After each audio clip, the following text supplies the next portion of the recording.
राज्यात काटेकी टक्कर पाहायला मिळते। महायुती आणि महाविकास आघाडी दोघेही बहुमताजवळ आले आहेत। महायुती 137 तर महाविकास आघाडी 138 जागांवर आघाडीवर आहे। बारामतीत अजित पवार 6000 मतांनी आघाडीवर आहेत, तर वरळीत आदित्य ठाकरे आघाडीवर आहेत। कागलमध्ये हसन मुश्रीफ हे तिसऱ्या फेरी अखेरीस आघाडीवर 2000 मतांनी मुश्रीफांनी आघाडी घेतली आहे। कोपरी पाच पाखाडीत एकनाथ शिंदे आघाडीवर आहेत। एकनाथ शिंदेनी 5747 मतांनी आघाडी घेत केदार दिघेंना धक्का दिलाय। पुरंदरमधून विजय शिवतारे आघाडीवर आहेत।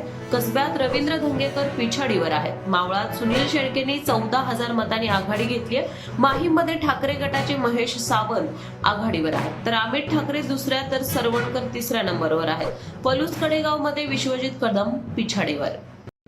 राज्यात काटेकी टक्कर पाहायला मिळते। महायुती आणि महाविकास आघाडी दोघेही बहुमताजवळ आले आहेत। महायुती 137 तर महाविकास आघाडी 138 जागांवर आघाडीवर आहे।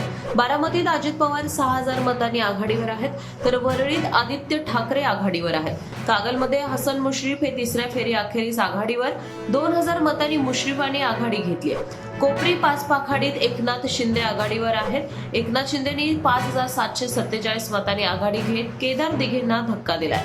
पुरंदरमधून विजय शिवतारे आघाडीवर आहेत। कसब्यात रवींद्र धंगेकर पिछाडीवर आहेत। मावळात सुनील शेळकेंनी 14000 मतांनी आघाडी घेतली आहे। माहीममध्ये ठाकरे गटाचे महेश सावंत आघाडीवर आहेत, तर अमित ठाकरे दुसऱ्या तर सरवणकर तिसऱ्या नंबरवर आहेत। पलूस कडेगावमध्ये विश्वजित कदम पिछाडीवर।